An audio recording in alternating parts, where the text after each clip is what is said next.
बहुत बरसों से संगीति नहीं हुई है, और हम भिक्खुनियाँ तो संगीति का हिस्सा कभी रही नहीं है। ये हमारा तो और भी सबसे बड़ा मुद्दा है कि हम पहली संगीति से लेकर तो छठी संगीति तक कहीं भी हमारा प्रतिनिधित्व नहीं है। तो संगीति ऐसी होनी चाहिए जिसमें जांच हो, एक एक बात की, एक एक शब्दों की जांच हो, और उस जांच के आधार पर उसमें परिवर्तन किया जाए।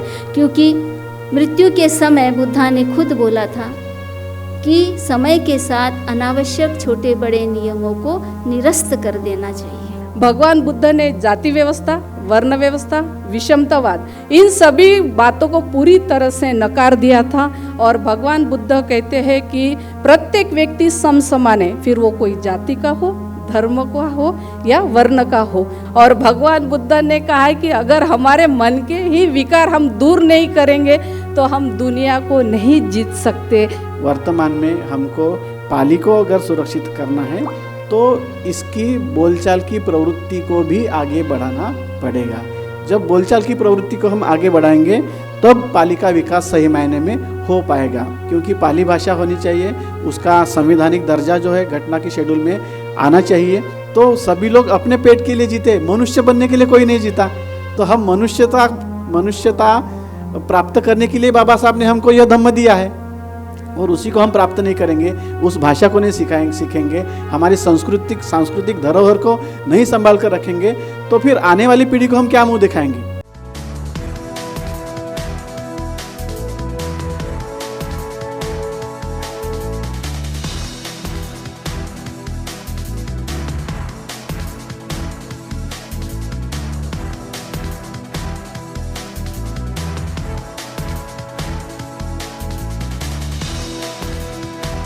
सम्राट अशोका ने शिलालेखों पर उसे लिखा, एक नया स्वरूप आ गया।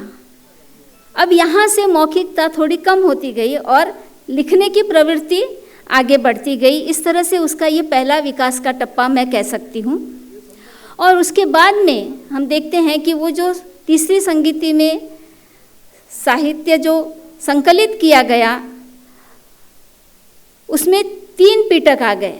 जो पहली 2 संगीतियाँ हुई थी उसमें केवल 2 ही पिटक थे, विनय पिटक और सुत्त पिटक। लेकिन तीसरी संगीति में 3 पिटक आए, और यह साहित्य भारत से बाद में श्रीलंका गया भिक्खु महेंद्र के द्वारा। वहाँ पर हमें और इसका विकास होते हुए दिखाई देता है। विकास कैसे हो रहा है देखिए, पहले 2 पिटक थे, वो मौखिक रूप में थे। तीसरी संगीति में ये मौखिक था, लेकिन सम्राट अशोका ने उसे शिलालेखों पर लिखवाया।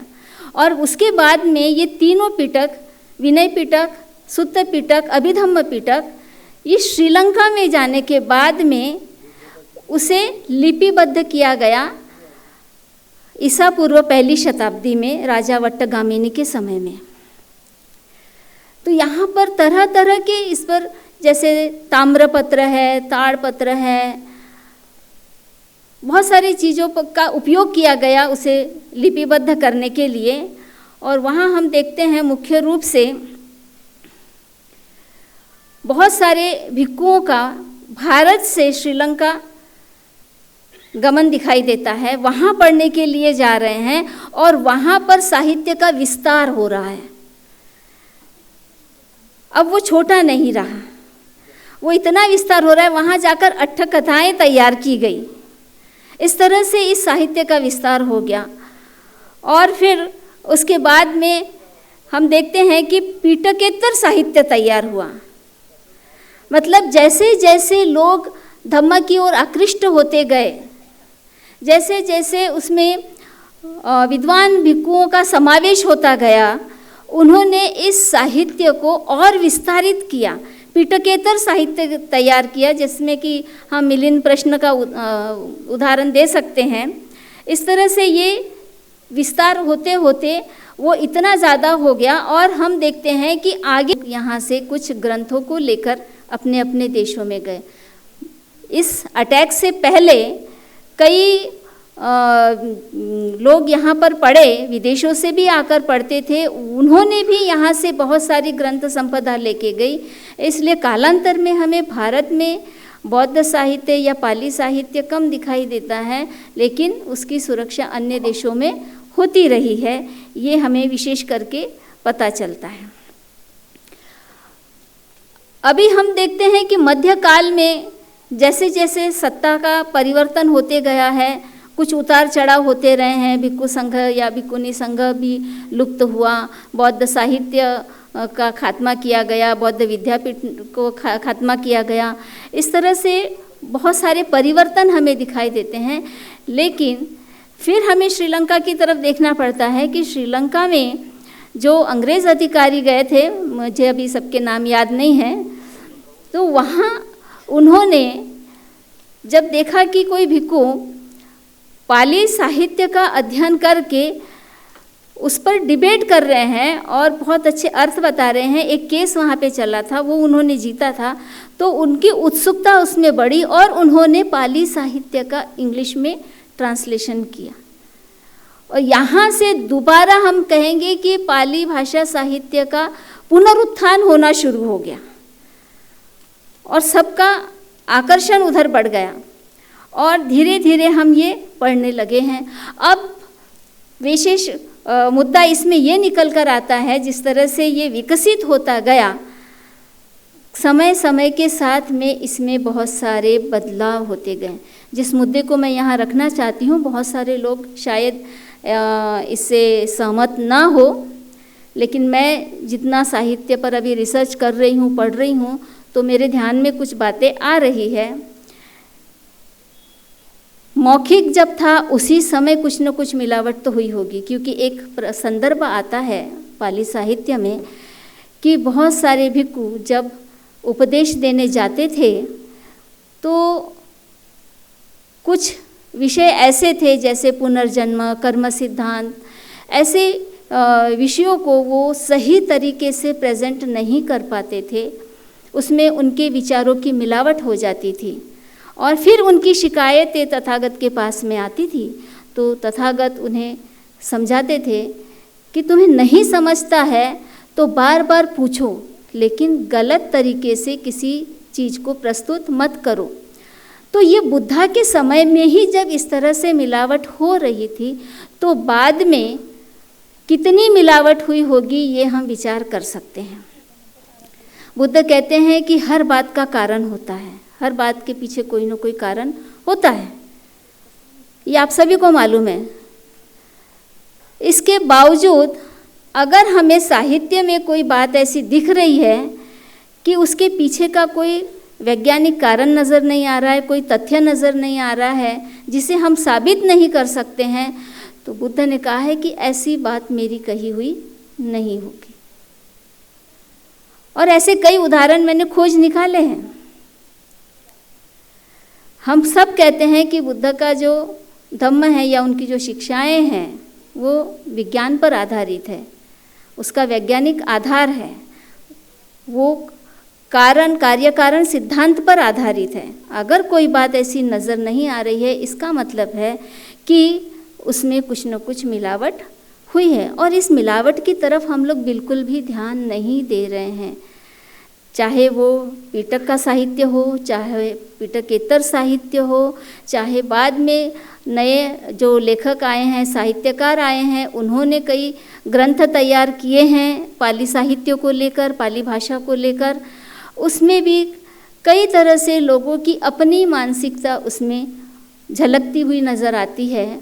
और मैं अक्सर कहती हूँ कि शुरू में जो संघ में आए थे भिक्खु बनकर, तो उसमें ज़्यादातर ब्राह्मण वर्ग के लोग थे और पहले से संस्कारित लोग थे, तो उनके जो संस्कार थे वो अलग थे और इसीलिए उन्हें बुद्ध की बात को जैसे का वैसे प्रस्तुत करना कठिन हो रहा था। मैं दूसरों के भी साहित्य पढ़ती हूँ जो बुद्धिज़्म के खिलाफ लिखते हैं, उनको भी पढ़ना बहुत ज़रूरी है। जब तक हम उनको नहीं पढ़ेंगे हमें समझ में नहीं आएगा कि दोनों में क्या अंतर है। बाबा साहब ने कहा है कि हमें तुलनात्मक अध्ययन करना चाहिए। मैं देख रही हूँ कि बाबा साहब ने जो मुद्दे उठाए थे कि वैदिक ग्रंथों में जैसे मनुस्मृति का नाम आता है उसमें किस तरह से विषमता पर आधारित व्यवस्था बताई गई है।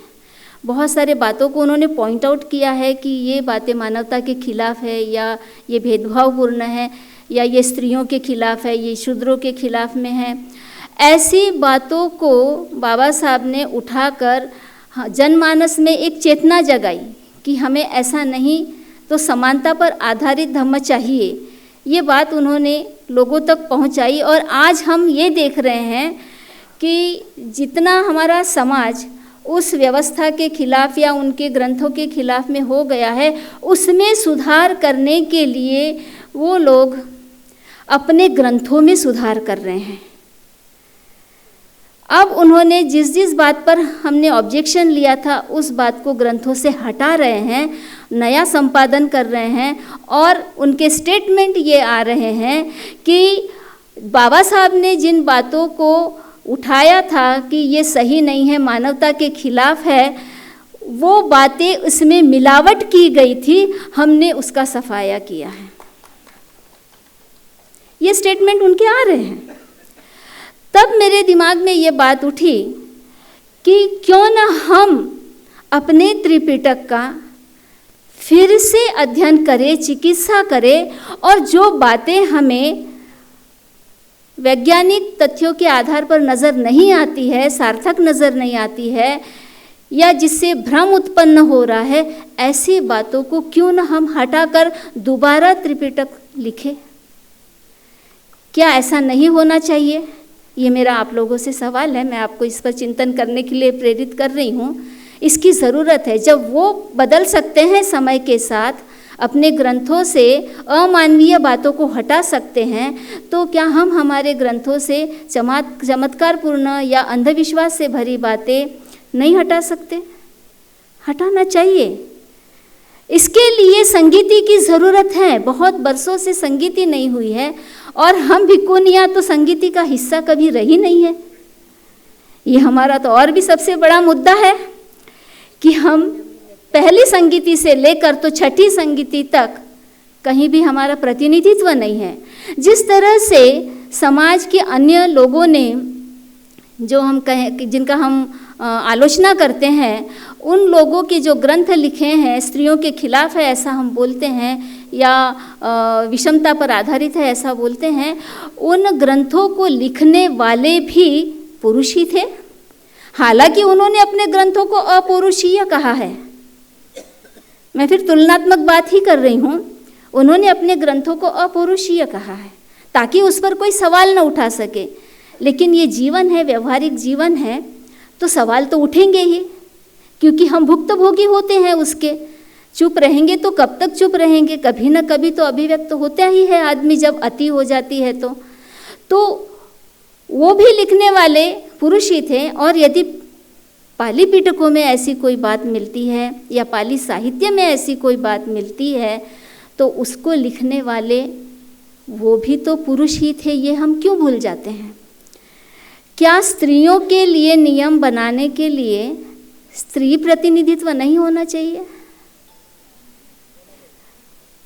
स्त्रियों ने रजस्वला में क्या करना चाहिए, कहाँ कहाँ उठना बैठना चाहिए, ये तक बुद्ध ने बताया है। लेकिन संगीति में उस बात को बोलने के लिए, सबके सामने रखने के लिए संकलन करते समय क्या भिक्खुनी की ज़रूरत नहीं थी? साहित्य की बात हो रही है और ये साहित्य में लिखा है, इसलिए मैं इसे पॉइंट आउट कर रही हूँ। यदि ये साहित्य में लिखा है तो लोग उसको बिना चिकित्सा किए मान ले रहे हैं, क्योंकि इसमें लिखा है इसलिए मान रहे हैं। जबकि बुद्धा ने कहा है कि केवल ग्रंथों में लिखा है या पिटकों में, स्पष्ट रूप से पिटक शब्द इस्तेमाल आया है पाली सुत्त में, कालाम सुत्त में, केवल पिटकों में लिखा है इसलिए नहीं मानना है। उसकी जांच होनी चाहिए। तो संगीति ऐसी होनी चाहिए जिसमें जांच हो, एक एक बात की, एक एक शब्दों की जांच हो और उस जांच के आधार पर उसमें परिवर्तन किया जाए। क्योंकि मृत्यु के समय बुद्धा ने खुद बोला था कि समय के साथ अनावश्यक छोटे बड़े नियमों को निरस्त कर देना चाहिए। इस बात की तरफ कोई ध्यान नहीं देता। पहली संगीति में भी जब ये बात उठी थी तो भिक्खु महाकाश्यप ने सबके समक्ष रखी थी। हालांकि उन्होंने आनंद पर आरोप लगाया था कि कौन से छोटे बड़े नियम, ये तो तुमने पूछा नहीं बुद्ध से, ये तुम्हारा दोष है, कहा था।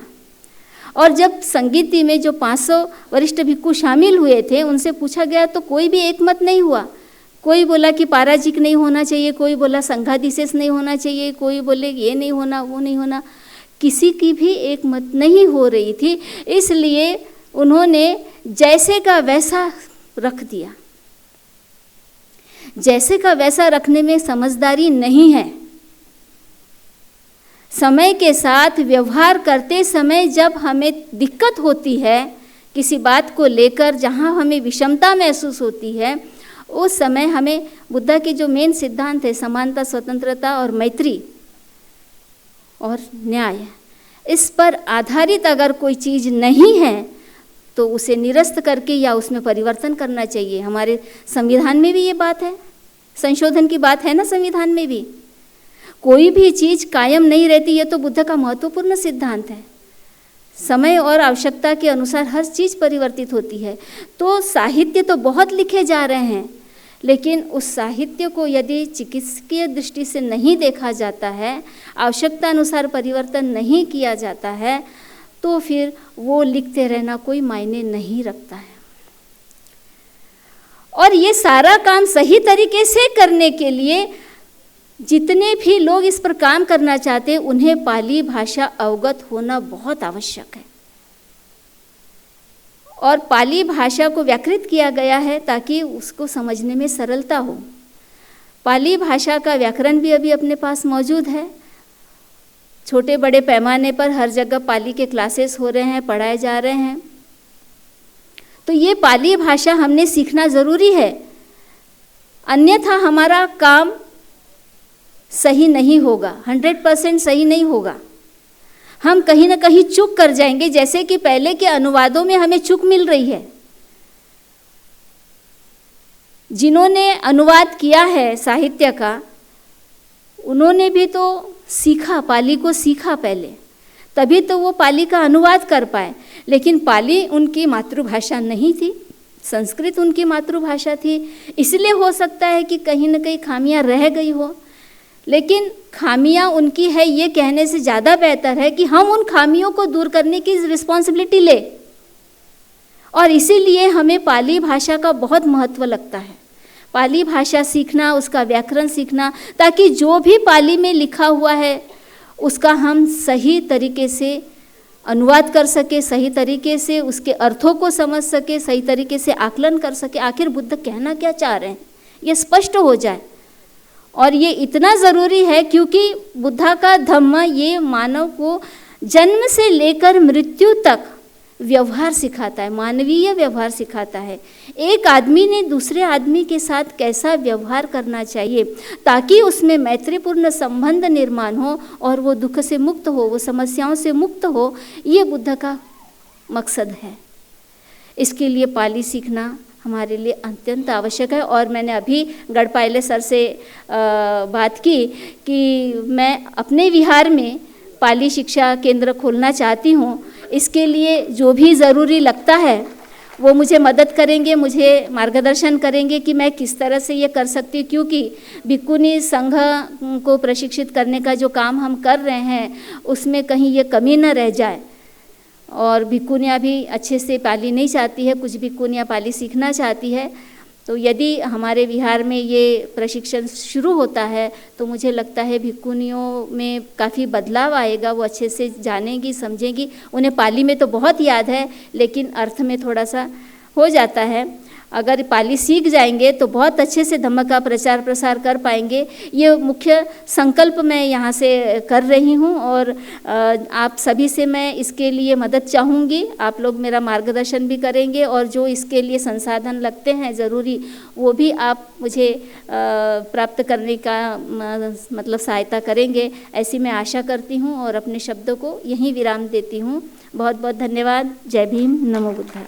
पाली साहित्य का उगम, विकास एवं वर्तमान, इस विषय पर आज हमें चर्चा करनी है।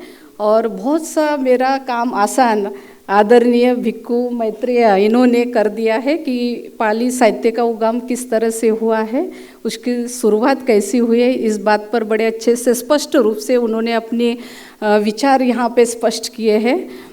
हम देखते हैं कि पाली साहित्य का उगम तो जहाँ से भगवान बुद्ध ने अपना बुद्धत्व प्राप्त करने के बाद उन्होंने जो पहले पंचवर्गीय भिक्षु को जो उपदेश दिया है, वहीं से हमें पाली साहित्य की उत्पत्ति हमें दिखाई देती है।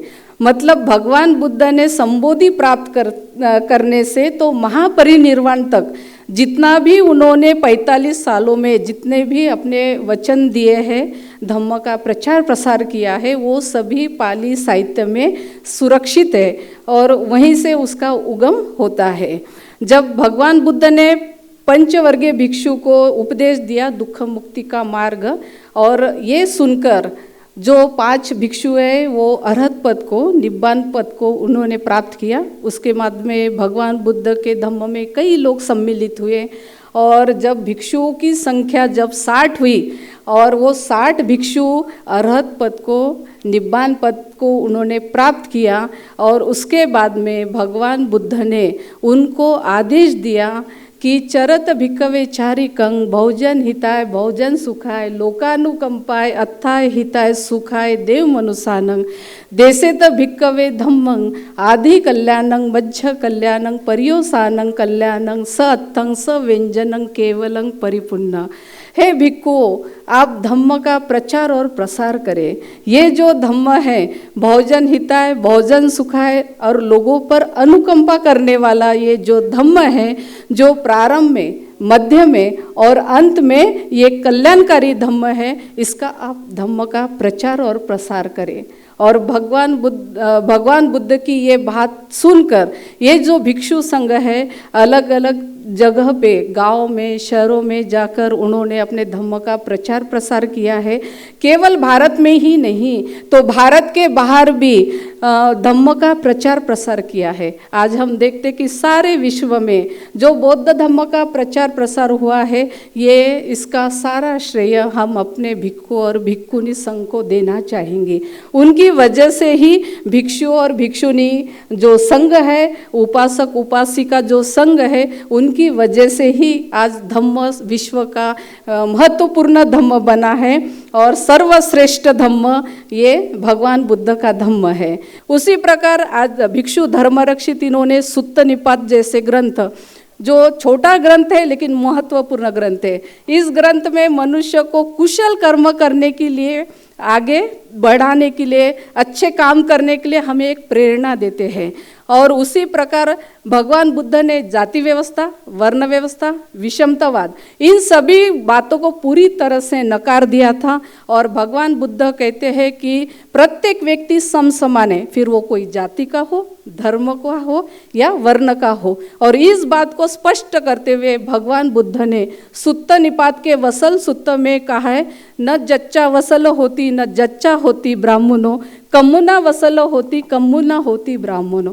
मतलब जन्म से कोई ऊंच नीच नहीं होता, तो मनुष्य कर्म से ही ऊंच नीच होता है। इसलिए प्रत्येक व्यक्ति को चाहिए कि वो कुशल कर्म करे, और जो व्यक्ति कुशल कर्म करता है उसका जीवन सुखमय होता है, और जो व्यक्ति अकुशल कर्म करता है उसका जीवन दुखमय होता है।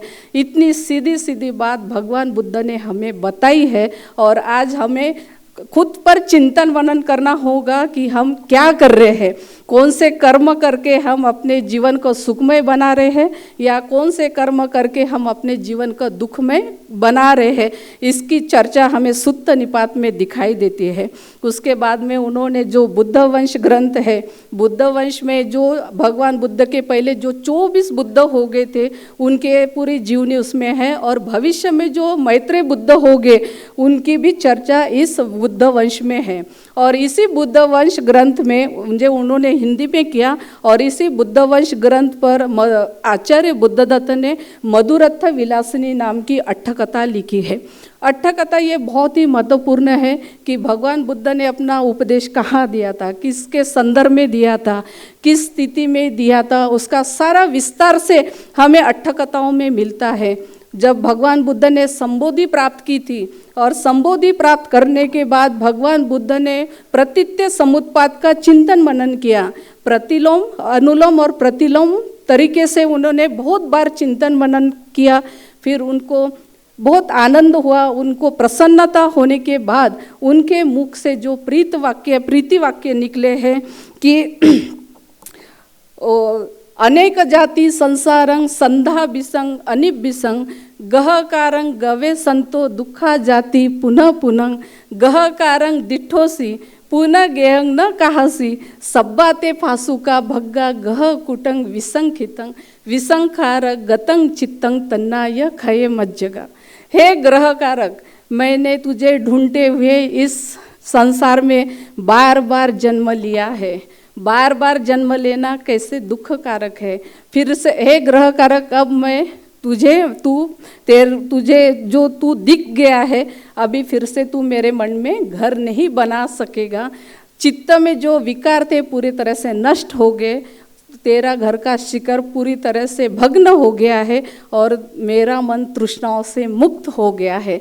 तो ये जो गाथाएं है, ये गाथा है मूल बुद्ध वंश में कहीं भी नहीं है, ये अट्ठ कथाओं में ही मिलेगी। और जो भी 24 बुद्ध हो गए हैं उनके मुख से ये सभी गाथाएं निकली है और इसका संदर्भ हमें अट्ठ कथाओं में ही मिलता है। इसलिए कहा गया है कि अगर ये पाली अट्ठ कथाएं नहीं होती तो पाली त्रिपिटक समझना बहुत मुश्किल होता और हम उसका सही अर्थ नहीं लगा सकते। और इसी बुद्ध वंश का जैसे भिक्षु धर्मरक्षित ने हिंदी में अनुवाद किया, तो मैंने भी एक थोड़ा प्रयास किया है कि इसका मैंने मराठी में भी अनुवाद किया है। उसके बाद हम देखते हैं कि डॉक्टर भदंत आनंद कौशल्यान, इन्होंने भी अपने पूरा जीवन बुद्ध साहित्य के प्रति समर्पित किया है। उन्होंने 70 के ऊपर ग्रंथ का निर्माण किया है, जिसमें हम देखते हैं कि पाली हिंदी कोश 31 दिन में पाली, जातक कथा जो 7 खंडों में है, अंगुत्तर निकाय जो 4 खंड है, धम्मपद और अभिधम्मत संगो। धम्मपद ये ग्रंथ छोटा सा है, महत्वपूर्ण है। इसमें भगवान बुद्ध ने जो अपनी मनुष्य को जीवन में आगे बढ़ने के लिए, दुख से मुक्त करने के लिए और अपनी जो आशावादी जीवन जीने के लिए धम्मपद की प्रत्येक गाथा हमें जीवन को आगे बढ़ाने के लिए प्रेरणा देने वाली है। छोटा सा ग्रंथ है लेकिन महत्वपूर्ण है। भगवान बुद्ध कहते हैं कि अगर हमको दुनिया को जीतना है, दुनिया को जीतने से पहले हमें अपने आप को जीतना है। अगर हमने अपने काम, क्रोध, लोभ, मोह, अहंकार, ये जो विकार है, इसको अगर नष्ट नहीं करते तो हम क्या दुनिया को जीतेंगे। उसके लिए तो हमारा मन विशुद्ध होना चाहिए और ये विकारों को जब तक हम नष्ट नहीं करेंगे तब तक हम दूसरों को जीत नहीं सकते, दूसरों के प्रति मैत्री भाव, बंधु भाव नहीं कर सकते, रख नहीं सकते। इसलिए भगवान बुद्ध कहते हैं कि अक्को धेनंग जीने को धंग, असाधुंग साधु न जीने कदरियंग दाने न सच्चे न अलिकवादी न। मतलब क्रोध को अक्रोध से जीतो, बुराई को अच्छाई से जीतो, कंजूस को दान से जीतो और झूठ को सत्य से जीतो। अगर ये बात हमने कर ली तो आज हम पूरे विश्व में भाईचारा, एक दूसरे के प्रति प्रेम, एक दूसरे के प्रति बंधु भाव हम निश्चित तौर पर हम कर सकते हैं, क्योंकि भगवान बुद्ध का धम्म ही मानवता के कल्याण के लिए है। और भगवान बुद्ध ने कहा है कि अगर हमारे मन के ही विकार हम दूर नहीं करेंगे तो हम दुनिया को नहीं जीत सकते। इसलिए ये धम्मपद छोटा है लेकिन हमको जीवन में आगे बढ़ने की प्रेरणा देता है और हमारे जो छोटे छोटे जो विकार है, जो हमें खुद को नहीं दिखते, उस पर चिंतन मनन करके हमें इन विकारों को दूर करना है तो हम सारी दुनिया को जीत लेंगे। इतनी ताकत भगवान बुद्ध के विचारों में है। सिर्फ आवश्यकता है कि उसको अमल में लाने की, और वो भी सिर्फ ऊपर ऊपर नहीं तो अंतर मन से उसको स्वीकार करने की, क्योंकि बुद्ध संस्कार ही मनुष्य को अच्छा जीवन दे सकते हैं और हम अपने जीवन में खुद भी सुखी होंगे, दूसरों को भी सुखी करेंगे। ये धम्मपद है ये धम्मपद पे कई लोगों ने बहुत सारे ग्रंथ लिखे हैं।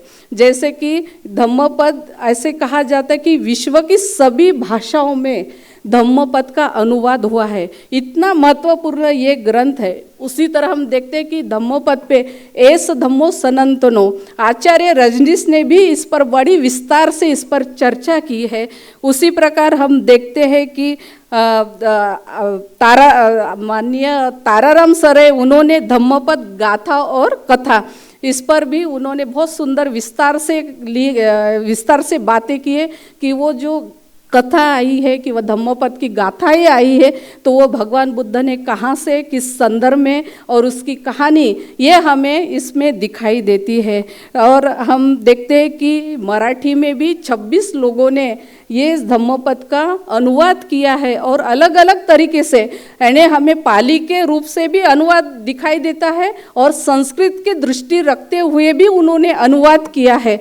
तो ये दोनों परंपराएं हमें पाली और संस्कृत की परंपराएं हमें दिखाई देती है, जिस पर मैंने एक शोध निबंध लिखा था और वो उस पर विस्तार से मैंने जो लिखा है, मेरी जो किताब है पाली साहित्य आणि बौद्ध आचार्यांचे योगदान, इसमें मैंने बड़ी विस्तार से उसके ऊपर लिखा है। तो इस तरह से हम देखते हैं कि धम्मपद भी ये बहुत महत्वपूर्ण ग्रंथ है। उसके बाद में हम देखते हैं कि आचार्य भदंतानंद कौशल्यान, इन्होंने अभिधम्मत संगो जैसे महत्वपूर्ण ग्रंथ का भी अनुवाद किया है। ये जो अभिधम्मत संगो ग्रंथ है, ये सारे अभिधम्म पिटक है उस पर लिखी गई अट्टकथा है। मतलब अगर हमें अभिधम्म को पढ़ना है, समझना है, तो सबसे पहले हमें अभिधम्मत संगो इस ग्रंथ को पढ़ना होगा, क्योंकि अभिधम्म पिटक समझना ये सर्वसामान्य लोगों को बहुत मुश्किल है। और इसमें जो चर्चा की है चित्त, चैसिक, रूप और निब्बान, इन 4 परमार्थ की इसमें चर्चा की गई है और इसमें मानसिक और भौतिक अवस्थाओं का विश्लेषण बड़ी सुंदरता से उसमें किया गया है। कि हम बोलते हैं कि चित्त, एक चित्त पता है, 2 चित्त पता है, लेकिन चित्त के 121 प्रकार के चित्त है, 52 प्रकार के चैसिक है। इसका बड़ी विस्तार से चर्चा हमें अभिधम्मत संगो इस ग्रंथ में हमें दिखाई देता है। और ये अभिधम्मत संगो ये जो ग्रंथ है, ये आचार्य अनिरुद्ध इन्होंने उस पर अट्टकथा लिखी है। और इसी अभिधम्मत संगो जो ग्रंथ है उसमें मराठी में डॉक्टर विमल कीर्ति सर ने भी बड़े सादे सिंपल तरीके से उसका अनुवाद किया है। जो मराठी भाषिक है या हिंदी भाषिक है उनको अभिधम्म समझना कोई कठिन बात नहीं है। तो भगवान बुद्ध के सिवाय हमारे पास दूसरा कोई पर्याय नहीं है। ये सिर्फ हमारे लिए नहीं तो सारे विश्व के लिए, क्योंकि भगवान बुद्ध ने जो कहा है कि नहीं वेरे न वेरानी सम्मति द कुदाचनंग अवेरे न च सम्मति ऐस धम्मो सनातनो। मतलब वैर से वैर कभी शांत नहीं होगा, तो अवैर से ही वैर शांत होगा। यही प्राचीन धम्म है, यही सनातन धम्म है, यही भगवान बुद्ध का धम्म है। इसलिए आज हमें युद्ध की नहीं तो बुद्ध की गरज है। बुद्ध की मैत्री, करुणा, मुदिता, उपेक्षा, प्रेम, अहिंसा की गरज है। और ये पाली साहित्य के विचार को हम जितना आगे बढ़ाएंगे और उसके लिए हम सबको मिलकर ये काम करना है। अगर हम काम करेंगे और इस तरह के सम्मेलन का आयोजित करके उसका चिंतन मनन करेंगे तो निश्चित तौर पर इसके अच्छे पॉजिटिव परिणाम हमारे निकलेंगे। क्योंकि हम निगेटिव रखते, क्योंकि भगवान बुद्ध ने सकारात्मक विचार को ही आगे बढ़ाने के लिए कहा है, न कि नकारात्मक विचार। यहाँ बुद्ध धम्म में नकारात्मक के लिए कोई जगह नहीं। जो भी विचार करेंगे हम मिलजुल के सकारात्मक विचार करेंगे और इस धम्म को आगे बढ़ाएंगे। इस साहित्य को आगे किस तरह से आगे बढ़ाना है इस पर हम चर्चा करेंगे। मैं अपने शब्दों को विराम देती हूँ। आपने बहुत अच्छी तरह से पाली का योगदान और पूरे पाली साहित्य पर प्रकाश डाला। इस पश्चात आज के इस सत्र के अध्यक्ष माननीय डॉक्टर नीरज बोधी सर, आपको अध्यक्ष भाषण के लिए आमंत्रित करती हूँ। आप राष्ट्रसंत तुकडोजी महाराज नागपुर विद्यापीठ नागपुर में पाली प्राकृत तथा बुद्धिस्ट स्टडी के विभाग प्रमुख पद पर कार्यरत हो। आपने पाली में डॉक्टरेट की हासिल की है।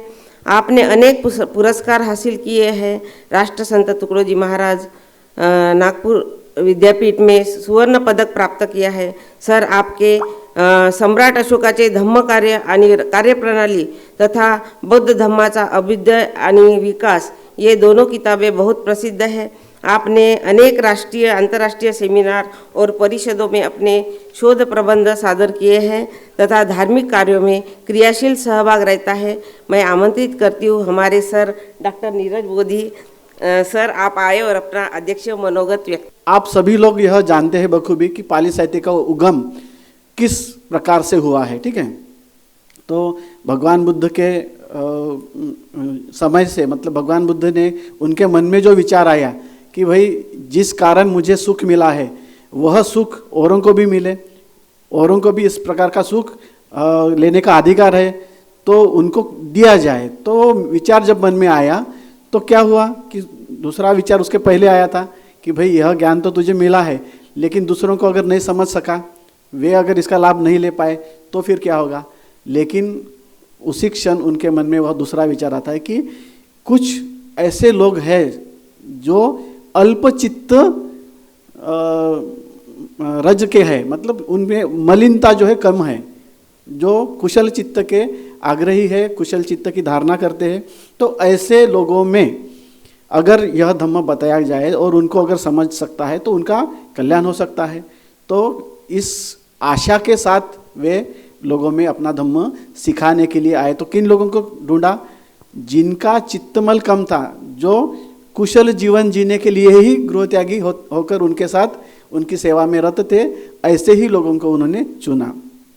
तो यह हमको ध्यान में रखना चाहिए कि जो बुद्ध का जो धम्म है वह किस प्रकार से उनकी करुणामयी दृष्टि से प्रादुर्भूत हुआ है।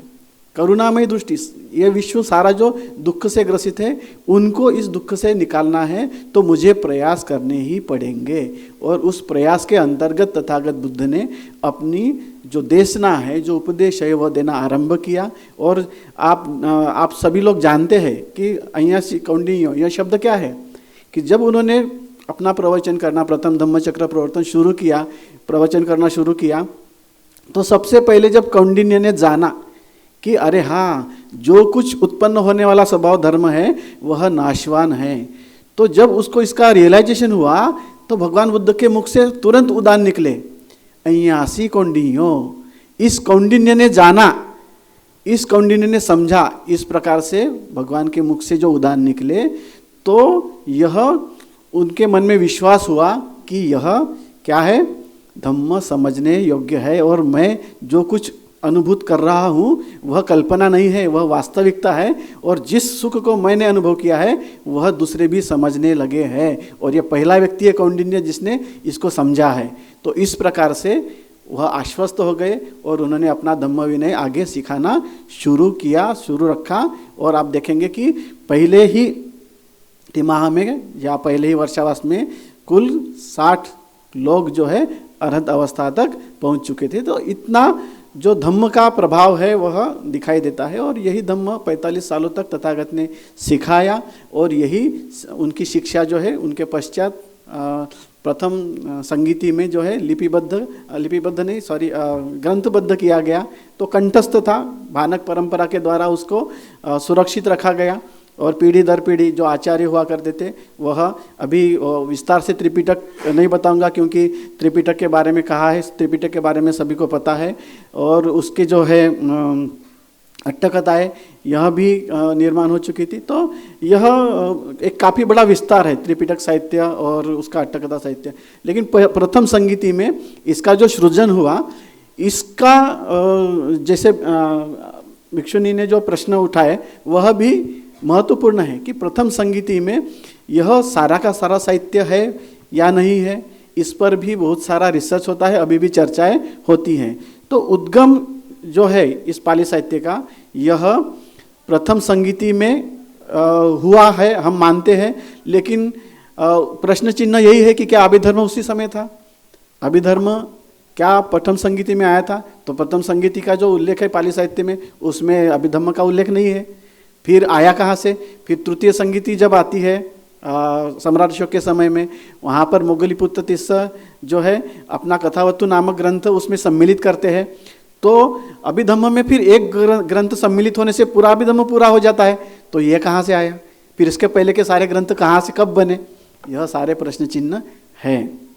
लेकिन इसीलिए चिकित्सा मीमांसा करना भी जरूरी होता है। और आप अभ्यासक है, हमारे काफ़ी सारे मतलब सभी स्टूडेंट्स यहाँ पर अवेलेबल है, टीचर्स है, तो इन्होंने यही ढूंढना है, खोजना है कि क्या वास्तविकता है। ठीक है, सारा का सारा अगर मैं यहाँ अगर आपके सामने ज्ञापन करूँगा तो आप बोलेंगे विषय से भटक गए। ठीक है, तो वह ना हो, इसलिए संक्षेप में ही इसको लेंगे कि त्रिपिटक साहित्य में सुत्त पिटक, विनय पिटक, अभिधम्म पिटक, यह तीसरी संगीति तक अपनी जो आज की वर्तमान स्थिति में जो हम त्रिपिटक साहित्य देखते हैं इस अवस्था तक पहुंच चुका था। और फिर वही त्रिपिटक साहित्य महामहेंद्र स्थविर और संघमित्रा स्थविरी यह श्रीलंका लेकर गए, और श्रीलंका में यह अट्टकथाएँ भी गई। तो लोग बोलते हैं कि अट्टकथाएँ तो बाद में बनी, लेकिन आपको ज्ञात होना चाहिए कि अट्टकथाओं का भी सृजन बुद्ध के समय से ही होना प्रारंभ हुआ था। जब भगवान बुद्ध अपने कभी कभी व्याख्यान से थक जाते थे तो कभी सारिपुत्र से, कभी मोगलान से कहते थे कि आप आगे का जो व्याख्यान है वह कीजिए। और वो व्याख्यान करने के बाद वे तथागत से आकर कहते थे कि तथागत हमने ऐसे ऐसे इस शब्द को निरूपित किया या इस उपदेश को हमने बताया, तो तथागत उनका अनुमोदन करते थे, साधुवाद करते थे कि अच्छा हुआ कि यह आपने अच्छा मार्गदर्शन किया। तो किसी शब्द को, किसी संज्ञा को व्यक्त करना, प्रकट करना, मतलब उसके अर्थ को प्रकट करना होता है। और इसी प्रकार से अट्टकथाओं में क्या है, जो कुछ अर्थ, जो कुछ लिखा गया है, जो संकलित किया गया है, उसका ही विशेष अर्थ प्रकाशित किया गया है, और उनसे जुड़े हुए जो प्रसंग है उनको भी अधोरेखित किया गया है। तो इस प्रकार से एक अट्टकथा साहित्य धीरे धीरे विकसित हुआ, लेकिन वो जो लिपिबद्ध हुआ वह तो श्रीलंका में ही हुआ। तो श्रीलंका में उसका विकसित रूप हमें दिखाई देता है, और इस प्रकार से एक विकास की प्रक्रिया चल पड़ी।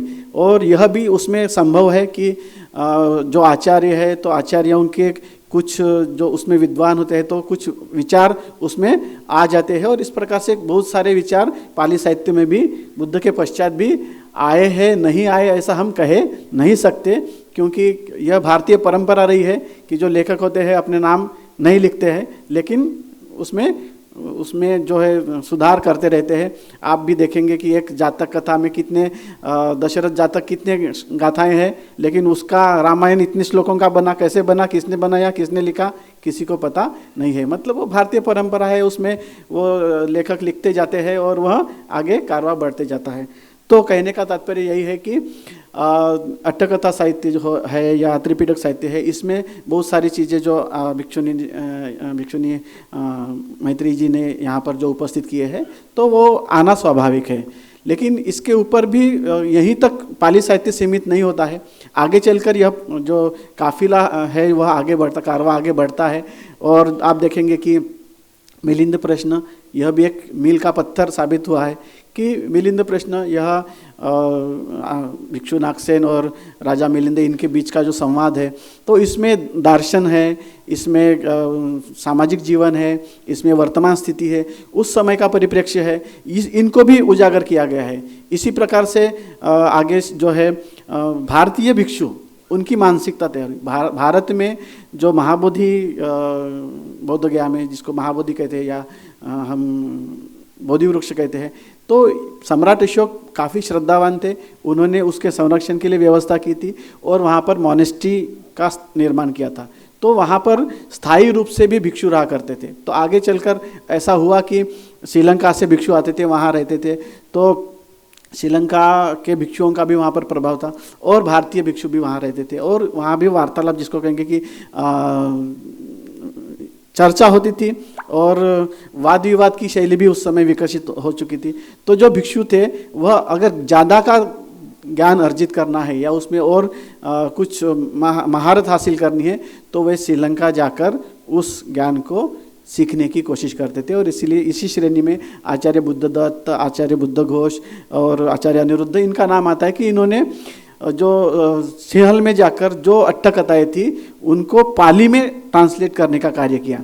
फिर वो कहाँ है, अभी क्यों नहीं मिलती है, यह एक फिर से प्रश्न चिन्ह है। शायद नालंदा अगर जीवित होती तो आज नालंदा में वो मिल सकता था, वो मैन्युस्क्रिप्ट मिल सकती थी, लेकिन विक्रमशिला नहीं, वह नालंदा नहीं, सभी प्रकार के जो महाविश्वविद्यालय थे ये अभी नष्ट हो चुके। इस कारण शायद वो मूल पाली में जो ट्रांसलेशन हुआ था वह हमें नहीं मिल पाता है। लेकिन श्रीलंका में यह जो प्रवृत्ति है वह कायम रही, उन्होंने उनको संभाल कर रखा। दुर्भिक्ष आया, कभी कभी तो ऐसा हुआ कि एक भिक्षु उसको जो कंदमूल है वह खिला खिलाकर जीवित रखा, क्योंकि अगर दुर्भिक्ष में मर जाते हैं या निर्वाण हो जाता है इनका तो धम्म की हानि होगी, धम्म निकल जाएगा।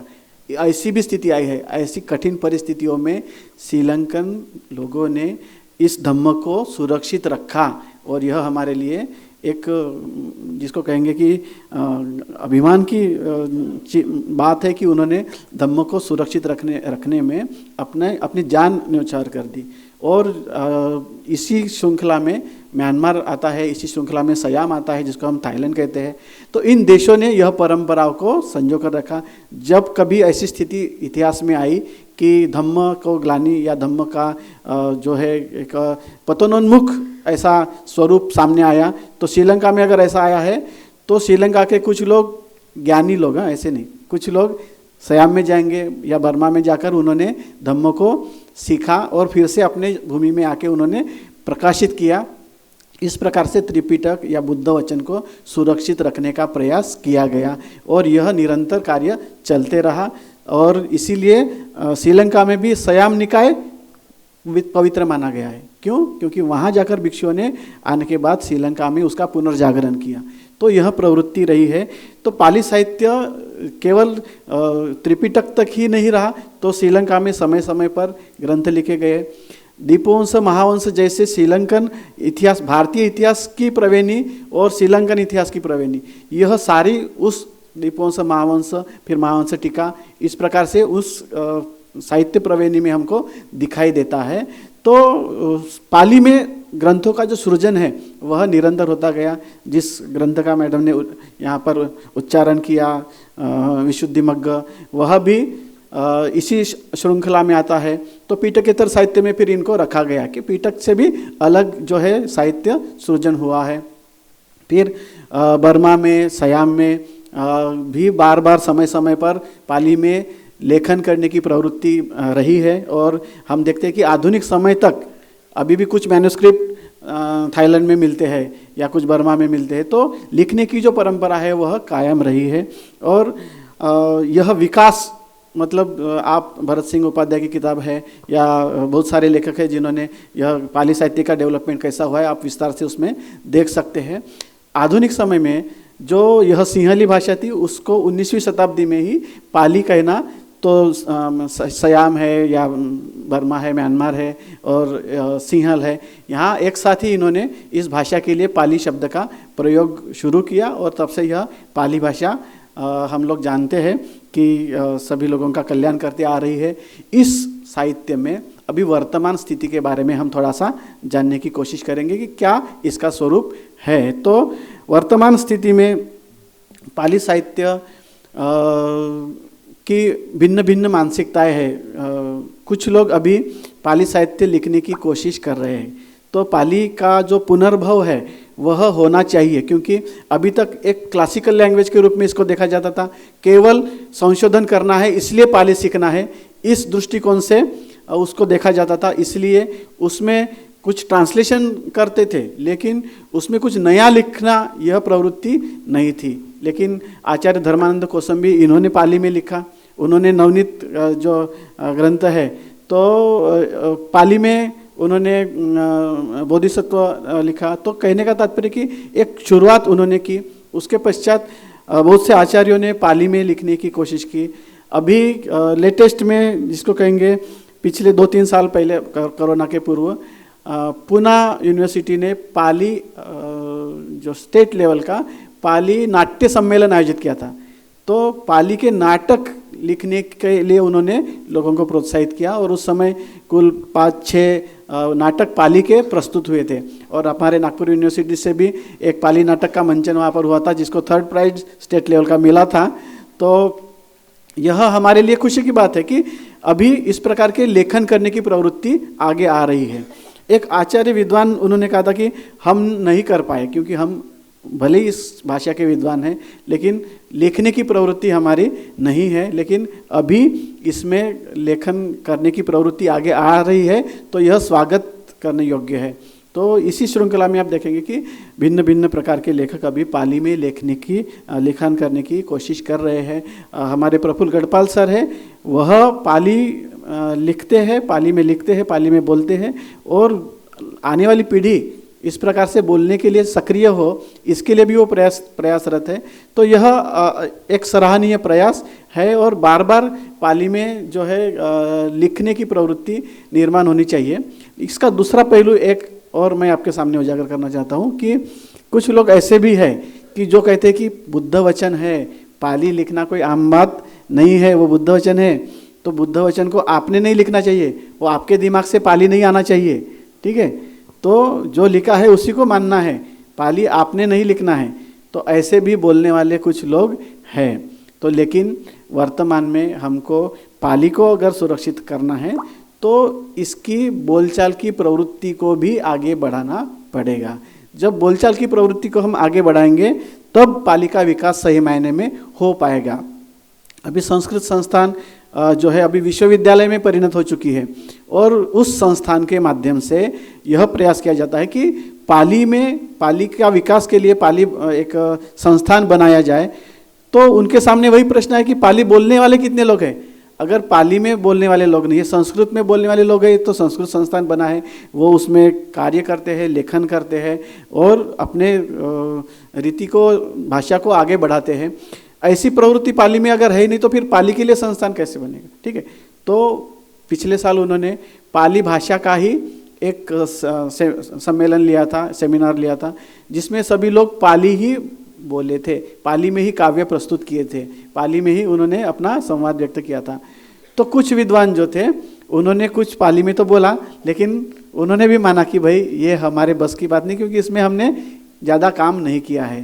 तो अभी हमको आने वाली पीढ़ी को इस कार्य के लिए प्रेरित करना है। तो इस प्रकार के सम्मेलन बार बार आयोजित करने पड़ेंगे, और वर्कशॉप्स, जो पाली भाषा के संभाषण वर्कशॉप है, सेमिनार्स है, अभी हमारे पास में संस्कृत यूनिवर्सिटी है, वहाँ पर LMS अभी शुरू हो रहा है, मतलब लर्निंग एजुकेशन जो ऑनलाइन रहेगा, उस पर कोर्सेस मतलब हो चुका है, बना के डिज़ाइन हो चुका है। खाली हमको जाके वहाँ पर लेक्चर्स रिकॉर्ड करने हैं, तो अगले साल से शायद वो इस पर आ जाएगा। ठीक है, MA पाली का भी सिलेबस उन्होंने शुरू किया है, लेकिन स्टूडेंट्स नहीं मिल रहे हैं। ठीक है, पढ़ने वाले नहीं मिल रहे हैं, तो विकास कैसे होगा। ठीक है, अभी भी हम लोग यही पूछते हैं कि पाली पढ़ के क्या मिलेगा। तो हमने जब पाली पढ़ा तो हमको पूछते थे क्यों पढ़े, क्या स्कोप है, तो हमको गिल्टी फील होता था, अरे मैंने कोई गलती तो नहीं की पाली पढ़ के या पाली में PhD करके। ठीक है, तो यह स्वरूप जो है आज का, यह बदलने की ज़रूरत है। और मैं फिर से गढ़पाल सर का अभिनंदन करता हूँ, क्योंकि उन्होंने तो जो पिछला सेंसेक्स था तभी भी लोगों को आह्वान किया था कि अपनी मातृभाषा के रूप में पाली को लिखो। तो कुछ लोगों ने इसका प्रयास किया, तो वो सराहनीय रहा। नागपुर में ही कुल 9000 लोगों ने अपनी मातृभाषा के रूप में पाली लिखा, और कुल 14000 के ऊपर लोगों ने महाराष्ट्र में, मतलब महाराष्ट्र का जो टोटल पाली मातृभाषा के रूप में लिखने का जो प्रचलन है, वह 14000 के ऊपर रहा। तो फिर जो सेंसेक्स जो आता है, तो उसमें इसकी जो है उनको स्वीकार करना पड़ा, और भाषा संचालनालय है कलकत्ता में, तो वहाँ की टीम आई थी नागपुर में। क्या सही में नागपुर के लोग सही में पाली बोलते हैं, या एथनिक तरीके से उन्होंने भाषा का अभिमान है करके उसको लिखा है। तो इसका वहाँ के अथॉरिटी आए थे, एक महाराष्ट्र गवर्नमेंट की हायर अथॉरिटी आई थी, उन्होंने यहाँ आकर जो है एक सर्वे नहीं किया, मतलब कुल 1500 शब्द, 1500 सेंटेंस, 500 शब्द और कुछ संभाषण, इस प्रकार से किस प्रकार से पाली में होता है, तो वह सारा का सारा रिकॉर्ड हमारे विभाग में किया, और जो समारोपीय प्रोग्राम था पूरा हमने पाली में ही किया, तो सारा का सारा वो रिकॉर्डिंग लेकर गए। मतलब संचालन से लेकर तो आभार प्रदर्शन तक सारी चीज़ें पाली में हुई। तो वह काफ़ी इम्प्रेस हुए कि ऐसा मतलब है। तो एक आशा की किरण जागृत हुई कि पाली को इस्टेब्लिश करने में एक भूमिका यह हो सकती है। और इसी कार्य में हमारा जो अभी गढ़पाल सर ने जो कहा कि यहाँ पर पाली यूनिवर्सिटी होनी चाहिए, उसके लिए हम सभी लोग प्रयत्नशील है, आग्रही है, क्योंकि पाली भाषा होनी चाहिए, उसका संवैधानिक दर्जा जो है घटना की शेड्यूल में आना चाहिए, उसके लिए हम लोग प्रयास कर रहे हैं। हमारे आदरणीय डॉक्टर पाली विभूषण डॉक्टर बालचंद्र खांडेकर सर, इन्होंने यह जो संघर्ष शुरू किया, अभी भी वो संघर्ष खत्म नहीं हुआ है। इस साल भी हमने निवेदन दिया, अभी उसके ऊपर क्या एक्शन होती है तो हम देखेंगे। लेकिन राजकीय जो जिसको कहेंगे इच्छा शक्ति का अभाव है, और लोगों में भी अवेयरनेस नहीं है। लोग अपनी अपनी डिमांड जब इलेक्शन आता है तो अपने उनके मैनिफेस्टो में रखने के लिए करते हैं, लेकिन हमारे ही लोग हमारी धम्म भाषा को उसके लिए विद्यापीठ हो, उसके लिए अध्ययन संशोधन केंद्र हो, इसके लिए कोई डिमांड नहीं करते हैं। मेरा अनुरोध है आप लोगों से कि आप निगोशिएशन करते वक्त यह मुद्दा रखिए कि भाई हमको पाली यूनिवर्सिटी देते होंगे तो हम सपोर्ट करेंगे, नहीं तो आप ठीक है, वैसे भी हम नेता विहीन हैं, ठीक है। तो ये होना चाहिए, तब कहीं ना कहीं एक जिसको कहेंगे कि एक्शन होगा, कुछ प्रेशर आएगा तो कुछ होगा। मतलब पत्थर फेंकेंगे पानी में तो हलचल होना स्वाभाविक है, तो हमको हलचल निर्माण करनी पड़ेगी, यह है। लेकिन इसके लिए हमारी ही उदासीनता कारणीभूत है। हम देखते हैं कि जब पाली यूनिवर्सिटी के आंदोलन के लिए हम लोग पर्चे बांट रहे थे सम्मेलनों में, कार्यक्रमों में जाकर, तो ऊंटखाना में एक कार्यक्रम में हम लोग बांट रहे थे, तो एक सज्जन पुरुष आए, उन्होंने कहा कि क्या जरूरत है बोले पाली यूनिवर्सिटी की, क्यों ये कर रहे हैं बोले आप लोग, इसकी तो जरूरत नहीं है बोले, सारा पाली साहित्य ट्रांसलेशन हुआ है बोले, तो अभी क्या जरूरत है बोले। कौन बोल रहे थे पता है क्या? बौद्धाचार्य। मैं तो डर गया, बौद्धाचार्य के मुख से इस प्रकार की वाणी कि पाली यूनिवर्सिटी की जरूरत नहीं है, तो आम लोग क्या सोचेंगे? वो तो यही बोलते हैं क्या पढ़ते हो, पाली पढ़ते हो, पाली मतलब पॉलिटेक्निक, ऐसा सोचते हैं लोग। तो अभी भी अज्ञानता कितनी है समाज में, ठीक है। तो सभी लोग अपने पेट के लिए जीते, मनुष्य बनने के लिए कोई नहीं जीता।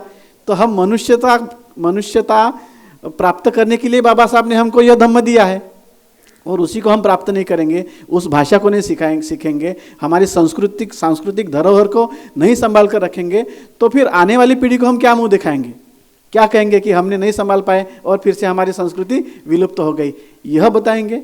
तो इसीलिए हमको इस प्रकार से जागरूक रहना जरुरी आहे। तर आपलं सांस्कृतिक जीवन आपण निर्माण करू शकलो नाही, आपलं धार्मिक जीवन आपण निर्माण करू शकलो नाही। आजही हमारी जो पहचान है वो क्या है? ये संडे को लाइन लगाने वाले और ये लेने वाले, ये हमारी पहचान नहीं मिटा पाए हम लोग। तो इसके लिए धम्म ही हमको, ये बुद्ध वचन ही इसके लिए जो है सहायता कर सकते हैं। और इसलिए इस धम्म वचन को आप सीखिए, सिखाइए। अपने आय का स्रोत या अपने यह मैं सीखूंगा तो मुझे नौकरी लगनी चाहिए, इसके लिए यह धम्म वचन नहीं है, यह तो जन जन के कल्याण के लिए है। तो जिन जिन लोगों के मन में यह उच्च विचार आता है कि यह मैं भी अर्जित करूं और लोगों को भी दूं, तो इससे बड़ा पुण्य जीवन में और कोई नहीं है। तो आप देने की भावना रखिए, घर घर जाकर धम्म को प्रचारित कीजिए, और इस पाली भाषा के अंतर्गत जो भी मानवीय मूल्य है वह जन जन तक पहुंचाने में आप माध्यम बनिए। यही इस अवसर पर मैं कहना चाहूँगा। मुझे अशोक सरस्वती सर ने यह जो सम्मान प्रदान किया, एक छोटे से व्यक्ति को अध्यक्ष बना दिया, तो उनके लिए मैं अपनी कृतज्ञता व्यक्त करता हूँ और मेरे शब्दों को विराम देता हूँ। नमो बुद्धाय, जय भीम। संमेलन 2024 हे पहिलं सत्र या ठिकाणी आयोजित करण्यात आलेलं आहे। या कार्यक्रमाचे अध्यक्ष डॉक्टर नीरज मोदी, मी यांचा मनपूर्वक आभार मानतो आहे। तसंच डॉक्टर सविता कांबळे, डॉक्टर रेखा बोधोले आणि भिक्खुनी मैत्रीय यांचासुद्धा मी आभार व्यक्त करतो आहे। आजच्या कार्यक्रमाचे प्रास्ताविक सुचिता बुरबुरे मॅडम यांचासुद्धा आभार व्यक्त करतो आहे। आपण सगळं श्रोतागण या ठिकाणी उपस्थित राहून शांतपणे हा कार्यक्रम ऐकून घेतला, समजून घेतला, त्याबद्दल मी आपण सर्वांचे आभार व्यक्त करतो। सगळ्यांना जय भीम।